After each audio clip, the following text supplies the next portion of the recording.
Sejauh ini, terdapat berbagai pendapat seputar asal-usul sosok Kanjeng Ratu Kidul. Ada yang mengatakan, Kanjeng Ratu Kidul sesungguhnya adalah Ratu Bilqis, istri Nabi Sulaiman alaihissalam. Dikisahkan, setelah wafatnya Nabi Sulaiman alaihissalam, Ratu Bilqis mengasingkan dirinya ke suatu negeri. Di sana beliau bertapa hingga moksa atau ngahyang.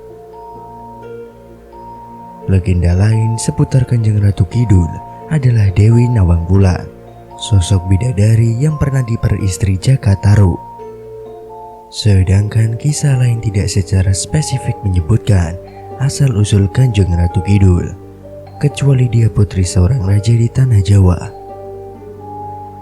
Cerita tentang Nyi Roro Kidul ini sangat terkenal, bahkan di kalangan penduduk Yogyakarta dan Surakarta, melainkan seluruh pulau Jawa. Di Yogyakarta, kisah Nyi Roro Kidul selalu dihubungkan dengan kisah para Raja Mataram. Sedangkan di Jawa Timur, khususnya di Malang, tepatnya di Pandeglang, Nyi Roro Kidul dipanggil dengan sebutan Kanjeng Ratu Kidul.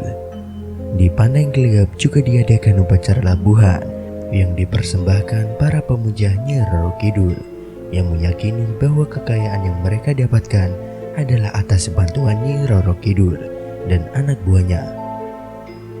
Konon, Nyi Roro Kidul adalah ratu yang cantik bagaikan bidadari. Kecantikannya tak pernah pudar di sepanjang zaman. Di dasar Laut Selatan, yaitu yang dulu disebut sebagai Samudra Hindia, sebelah selatan Pulau Jawa, ia bertahta pada sebuah kerajaan makhluk halus yang sangat besar dan indah. Konon, menurut empunya cerita, pada mulanya adalah seorang wanita yang berparas elok, Kadita namanya.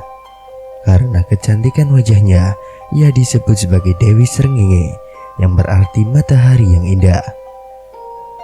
Dewi Srengenge adalah anak dari Raja Mundingwangi.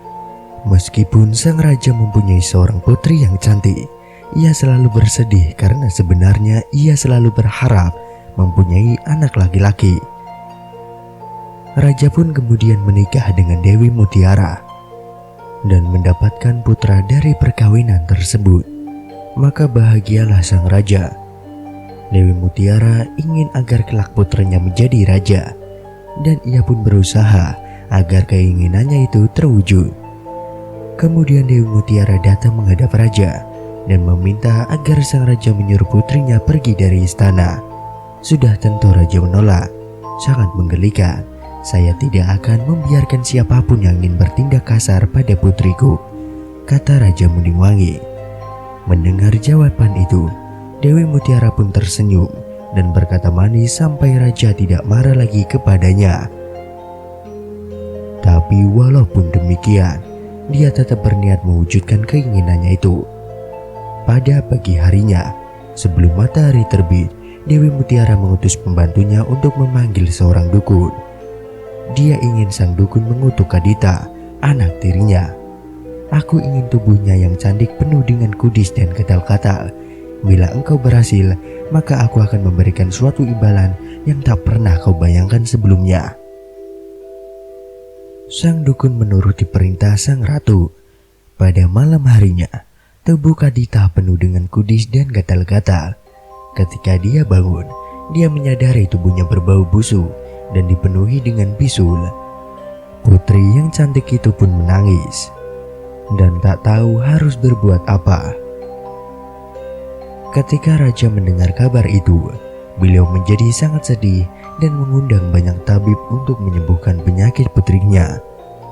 Beliau sadar bahwa penyakit putrinya itu tidak wajar. Seseorang pasti telah mengutuk atau mengguna-gunainya. Masalah pun menjadi semakin rumit ketika Ratu Dewi Mutiara memaksanya untuk mengusir putrinya. Putrimu akan mendatangkan kesialan bagi seluruh negeri, kata Dewi Mutiara.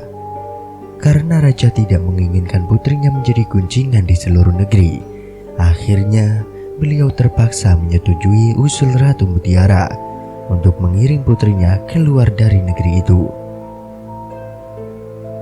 Putri yang malang itu pun pergi sendirian, tanpa tahu kemana harus pergi. Dia hampir tidak dapat menangis lagi. Dia memang memiliki hati yang mulia. Dia tidak menyimpan dendam pada ibu tirinya. Malahan ia selalu meminta agar Tuhan mendampinginya dalam menanggung penderitaan. Hampir 7 hari dan 7 malam dia berjalan sampai akhirnya tiba di Samudra Selatan. Dia memandang samudra itu, airnya bersih dan jernih, tidak seperti samudra lainnya yang airnya biru dan hijau. Dia melompat ke dalam air dan berenang. Tiba-tiba ketika air Samudra Selatan itu menyentuh kulitnya, mukjizat terjadi. Bisul lenyap dan tidak ada tanda-tanda bahwa dia pernah kudisan atau gatal-gatal. Malahan, dia menjadi lebih cantik dari sebelumnya.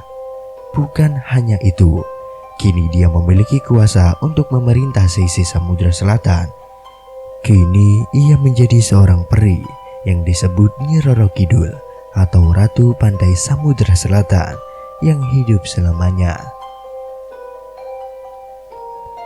Tersebut dalam Babad Tanah Jawa, yaitu pada abad ke-19, seorang pangeran dari kerajaan Pajajaran, Joko Suru, bertemu dengan seorang pertapa yang memintanya agar dia menemukan kerajaan Majapahit di Jawa Timur. Karena sang petapa adalah seorang wanita muda yang cantik, Joko Suru pun jatuh cinta kepadanya. Tapi sang petapa yang ternyata merupakan bibi dari Joko Suru bernama Ratna Suwida menolak cintanya. Ketika muda, Ratna Suwida mengasingkan diri untuk bertapa di sebuah bukit. Kemudian ia pergi ke pantai selatan dan menjadi spiritual di sana. Ia berkata pada pangeran, jika keturunan pangeran menjadi penguasa di kerajaan yang terletak di dekat gunung berapi, maka ia akan menikahi seluruh penguasa secara bergantian. Generasi selanjutnya, Panembahan Senopati, pendiri kerajaan Mataram kedua, mengasingkan diri ke pantai selatan untuk mengumpulkan seluruh energinya dalam upaya mempersiapkan kampanye militer melawan kerajaan utara. Meditasinya menarik perhatian Kanjeng Ratu Kidul dan dia berjanji untuk membantunya. Selama 3 hari 3 malam, dia mempelajari rahasia perang dan pemerintahan dan intrik-intrik cinta di bawah istana airnya, hingga akhirnya muncul dari Laut Parangkusumo, kini Yogyakarta Selatan. Sejak itu, Ratu Kidul dilaporkan berhubungan erat dengan keturunan senopati yang berkuasa, dan sesajian dipersembahkan untuknya melalui perwakilan Istana Solo dan Yogyakarta.